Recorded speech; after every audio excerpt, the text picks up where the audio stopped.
I am Josh Hadley here for WNBA. Why would the women's basketball be covering the Oshkosh Horror Film Festival at the Times Cinema?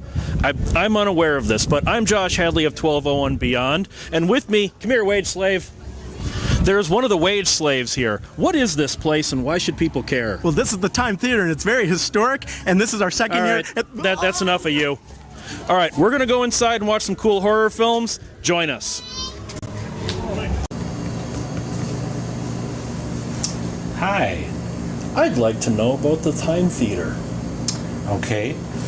Well, the Time Community Theater's been around. There's been a theater at this spot right here in Oshkosh on Main Street since 1908. It was a vaudeville theater for a few years.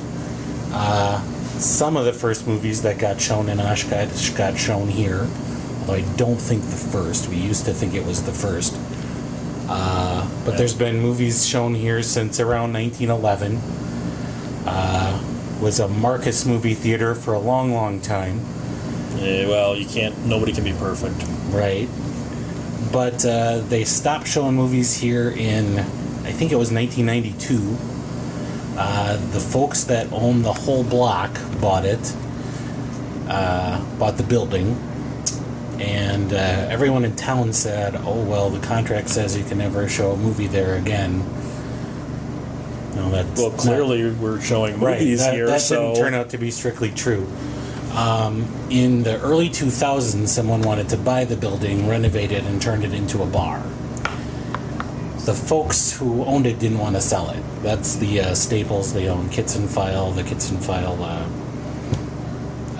hardware store, a few stores that way. Power Center right next door. Great landlords. They didn't want to sell it. And the fellow didn't want to renovate it if he wasn't going to own the building.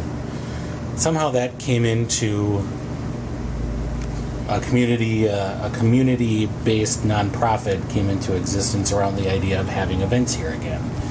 What would the difference be between, like, say, an AMC or a Marcus showing latest piece of crap from Hollywood and the stuff you guys show? We've got a board. It's all volunteers. The board is all volunteers. There's no paid staff anywhere at the time.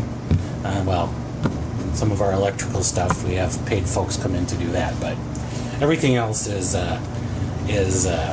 volunteers. Every January we get together around a table and decide what kind of movies we're going to show. We leave a little bit of space for community members to come in and say, no, my dream is that you show such and such movie. This year it was like Wrath of Khan was one that people absolutely needed to show. What else did we show this year that was somebody's passion project? We're going to be showing Serenity. That's somebody's thing that they want to do for the community. That'll be a free one. Is it difficult to get the films or get the rights to the films, or is it just you grab a DVD and chuck it on? For the majority of films, we can get the rights. Some of them, it's hard to find who has it. Does it cost a lot? It's the most significant part of our budget. I can see that. I don't know. I don't know. You'd say it costs a lot, but there's a cost to every movie that we show. No, are some things more popular than others? Like, obviously, we're in October right now. Right. So horror movies are probably going to be more popular. Right. But do you ever show something and then just sit out like in an old sitcom and be like, why'd nobody come? I think our worst one so far, we tried to do a Thursday night series to get, more folks downtown during weeknights. We did a Thursday night series, and we did it around stars or creators. And there was the Alfred Hitchcock series. We did I know North by Northwest and Psycho, and can't remember. I think we did Rear Window. Those did pretty well. We did the Sandra Bullock series, and we did Speed. That did okay. And we did Miss Congeniality. We had 5 people, and 3 of them left. 3 of them left after about 10 minutes for a movie they paid for. I've seen that movie, and that's about accurate. I like Miss Congeniality. I wouldn't leave. Anyway. You work a job where you're not paid. Who's going to take your opinion? Well, fair enough. So there's some movies that do like that. Like if probably we could get 200 to 300 people if we, show Ghostbusters every year. We fill the place when we do Rocky Horror Picture Show every year. Talking to the screen? Yeah, there's a lot of talking. We sell bags so people can throw their rice, throw their toast, throw the confetti, cards, newspapers for the rain. There's a whole thing. But, yeah. Rocky Horror fans are weird. I love them. I don't care about that movie even a little, but I love Rocky fans. But, yeah. There's movies that do great and movies that we think will do okay, and then they don't. I wonder what would happen if you tried to show Shock Treatment. I don't know. Because would the Rocky Horror fans came out for Shock Treatment? I am aware of the sequel, and I do not know what would happen. Rocky Horror fans tend to hate the sequel, strangely enough. They do. And I don't get that. But right now you've got on the Horror Film Festival. Yep. What kind of turnout has this been? I guess the folks who are organizing it tell me it's a little bit smaller than it was last year. I'd say we have pretty solid numbers. You never know what to expect. Anytime it rains, then there's 10 people who decide not to come. So That's true. So, with this being a concession stand, do I get a free soda?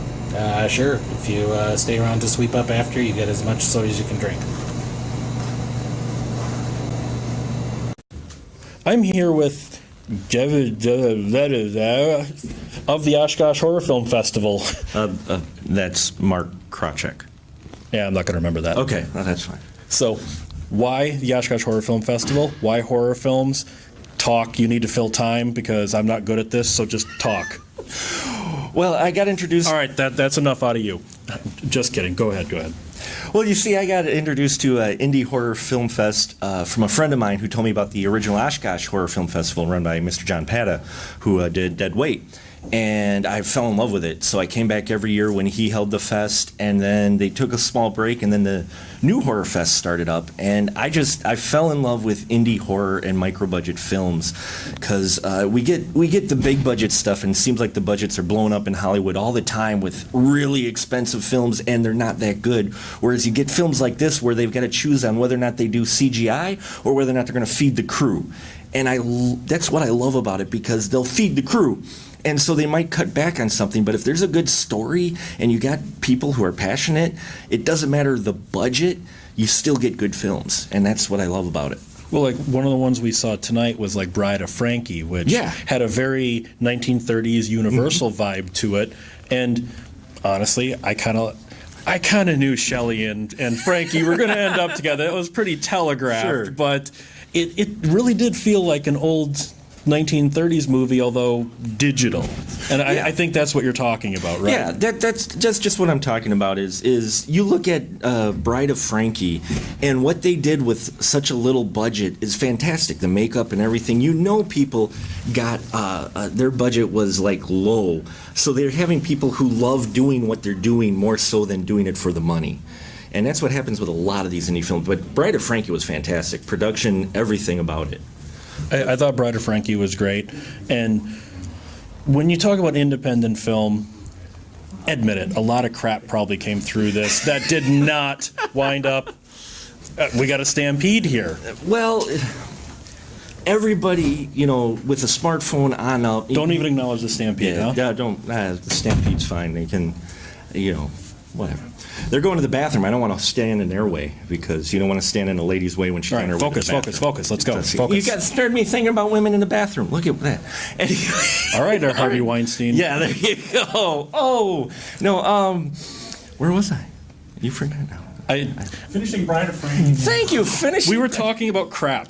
We were talking about and I crap, guess and that segged into the bathroom. So, That segue right but into the let's talk bathroom, about cinematic crap. Crap. That's There's not plenty put of out by Brett Ratner. Yes, there's plenty of cinematic crap that doesn't have Michael Bay's name on it, and it's some people are just doing it because you can tell they think they're the next Spielberg, and some people out there are, but you can tell the ones that are forced and the ones that are genuine, and there's a lot of forced out there, a lot of forced. I mean, give them props for trying, but just because you can shoot a film and you make a film, you got to put a little planning into it, and you can tell the ones that don't at all. They're just like, hey, let's make a movie, and they shoot something, and then let's submit it to festivals, and you look at it going, dude, really? Yeah, Lloyd Kaufman always had that thing. Nothing should stop you. If you want to make a film, if you've got $5, you make it. And I always have said, no. Because this is the way I put it. Maybe you have to bleep this. I don't know. You can shit in a pizza box and call it art, but it's really just shit in a pizza box. Yes. It doesn't matter if you call it art. To make a film, like I'm going to go back to Bride of Frankie or even Hope, the zombie film we watched today, they were put together as films. Whereas I've seen, there was a horror film festival I went to a couple of years ago in Madison. A lot of garbage. a lot of stuff that I can't believe anyone actually paid to see. Yeah, and that's what you get in. Don't get me wrong. I mean, it's awesome that people want to make their own films. It's just that not everything you shoot should be released to everybody. Should we have not done this in front of the bathroom? I don't know. I'm starting to wonder about that. I'm starting to think we placed this very bad. But anyway. Next time we'll do the interview in the bathroom, and that'll take care of the traffic. Let's change locations. Okay. So we'll be back in a minute because I don't know if we have commercials, but screw it.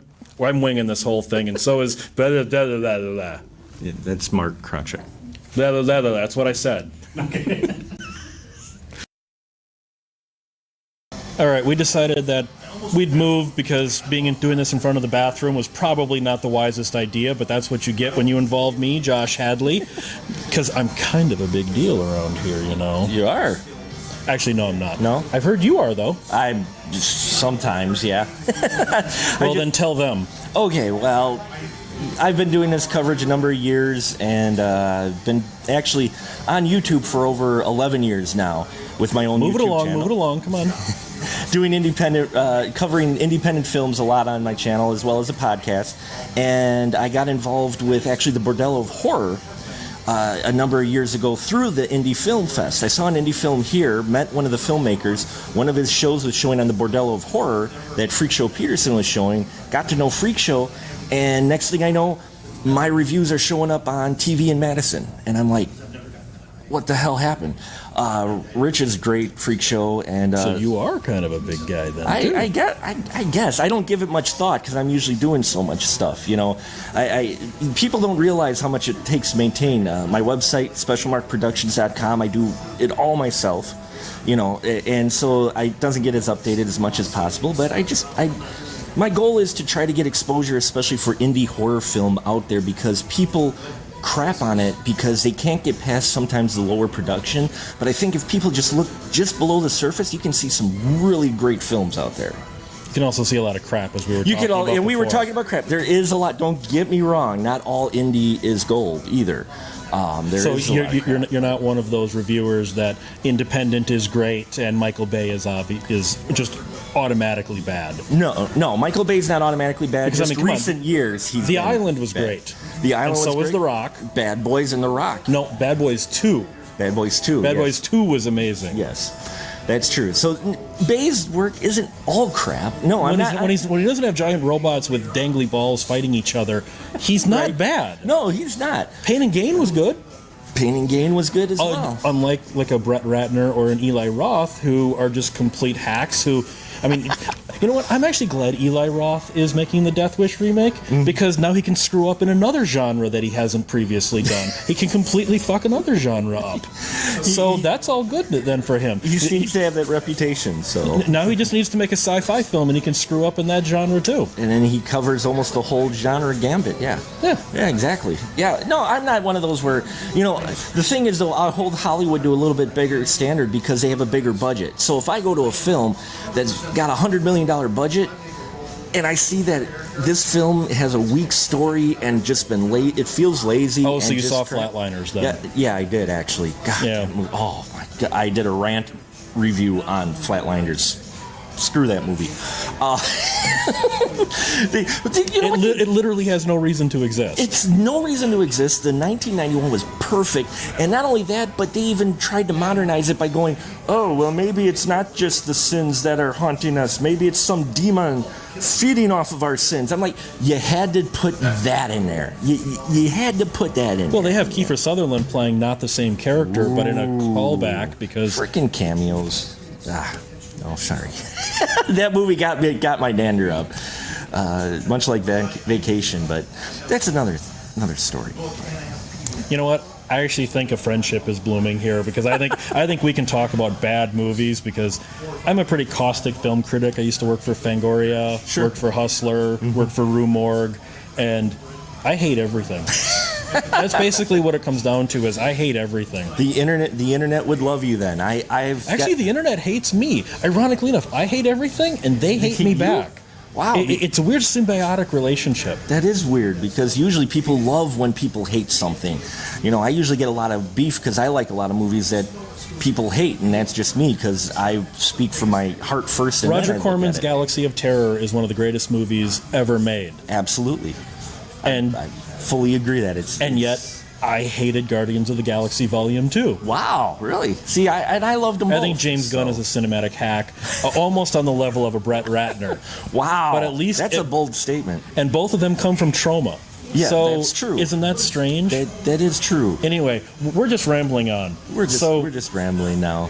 Just like I do with my movie reviews, I ramble quite a bit. So I never script anything. So that's, I just speak from brain and heart is what I usually speak from. And sometimes my ass. Actually, I pull a lot of reviews out of my ass. We're done. We're back at the Oshkosh Horror Film Festival, and I'm talking with Glenn Bittner. That's it. You don't have like a what you do or anything. A jack of all trades, master of nothing. Filmmaker, game designer, game seller, movie reviewer, game reviewer. Then speak of that. That's what I'm speaking of. Speak. Yeah. Films. Films. Yeah, I've done a couple of short films. Hell, Prey, and Handy. Those are three separates. Three separate films. I like the monosyllable titles. That's what I go for. I like to keep things short because I don't want to go to the effort and expense of shooting a feature. Fonts are expensive, They are. They're very expensive, especially digitally. Digital fonts are super expensive. So tell us about Hell. Hell was an idea that sprang up a long time ago at a Denny's. We thought about a guy, which is an appropriate place to think of Hell. Oh yeah, absolutely. And then, mind you, Denny's in the '90s wasn't as bad as it is now. But yes, what from the '90s wasn't better than it is now? Exactly. The seating at Marcus Theaters is better now. All right, I'll give you that one. But yeah, it sprung out of a conversation we had about a guy who goes to hell, but he's in the wrong hell. So everyone has their own individual personalized hell, and he had to find his regular hell, and we just kind of twisted that to this guy goes to hell, and you get your own personalized hell, and it's the devil, so there's a twist. Oh, see, I thought you were going to talk about like the esoteric hell, as in the Bible and the eternal damnation. I didn't know you were going to talk about a short film. Well, I could do that too. Yeah, but I don't think anyone would want to watch us do that. Fair enough. Be surprised what people will watch. Well, you're a game designer. Do you design games that people want to play? Hopefully. I self-published a role-playing game, Mist Runner. My gosh, almost 10 years ago now. Between physical and digital copies, I sold about 1,200 copies. It's not too bad. No, I mean the game I originally made, the first version was in '91, and I released for free on what qualified as the internet back then, which was all discussion boards and BBS services. But yes, I remember the old. You would print out a bunch of 9s in the shape of a boob. Oh yeah, that was the internet back then, people. Yeah, I'm not joking. You didn't go as much go to a website as you went to an alt.fan.org. And just giant chains of things to go to, just a discussion board. I'm sure you remember the days where you would watch a nude photo slowly load, and you're like, almost a nipple, almost a nipple. Yeah, all right, I'm going to download a 200K file. I'll just do that before I go to bed, and it should be done when I get up in the morning. Provided no one picks the phone up and disconnects you from the internet. Damn kids, get off our lawn. Yeah. So yeah, that, and then I've been working on a card game for way too long, and then also working on a prequel to the role-playing game I made. That one's called Demon Eater. So is that going to have lots of CGI in it and unnecessary characters, and then it's going to retcon the 3 good ones? No. Okay, fair enough. I can't afford CG. Well, that's what everything's done on nowadays. Nothing good. Well, I shouldn't say nothing good. A lot of not good stuff is CG. That's true. It's very, very true. CG blood splatter is something that I am vehemently opposed to. Well, what about like the Oshkosh Horror Film Festival? It's all right. It's okay. I mean, you know what? We get in for free. I'm not wearing my press pass, but we get in for free, so it's better than okay. Oh yeah. No, I mean it's weird for me because I'm on the selection committee, so I've seen all of the films already. Some of them more than once. So watching them again, some of them it's great because I haven't seen them since like March when they were first submitted. Because unlike some of the other guys who are in the selection committee, I watch them as they come in, so I'm not sitting here in August going, I have to watch 200 short films in 3 weeks because I did that last year and that was really stupid. But isn't really stupid why we do this? Partly. I mean, I'm really stupid by doing this, and you're really stupid for talking to me, so we're all really stupid together. Oh, yeah. Isn't that the best way to do it? Stupidity loves company, though. We should all be really stupid together. I mean, you guys should see, my cameraman right now, he is dressed up as Jack Nicholson in The Terror, and he thinks that makes him special. We're all stupid. Well, I mean, there's plenty of things that make people special. But yeah. The Terror. My first face-melting scene, if I remember right. That was The Terror, wasn't it? Yeah. Yeah. It's been a while, but yeah. And I'm getting older, so the memory's not as good as it used to be. Who are you? Exactly. Yeah. All right, so the movie Muse is playing behind us right now, and it's about ready to get out. Yep. Tell us about the Oshkosh Horror Film Festival. It's a Northeast Wisconsin Horror Film Festival. Okay, picky. Okay, wage slave, go. All right, so this is our second year of the Northeast Wisconsin Horror Film Festival. It is because of the Oshkosh Horror Film Festival that Lee and I wanted to continue that tradition. We had been a big fan of that original festival, and we just wanted to make sure that Oshkosh and the Northeast Wisconsin area was able to continue the tradition of promoting local filmmakers and independent filmmakers. Exactly. I worked at the Time Theater. I've been volunteering here for almost 7 years since we've been open. And my friend John Pata was running the Oshkosh Horror Film Festival. I volunteered at the time for that. I eventually worked as one of the jury members selecting the short films for his film festival. So basically we have you to blame for this then? It's my fault. Yes, it's all my fault. So he had to give it up. He is a filmmaker first and foremost, and he is working actively on filmmaking right now.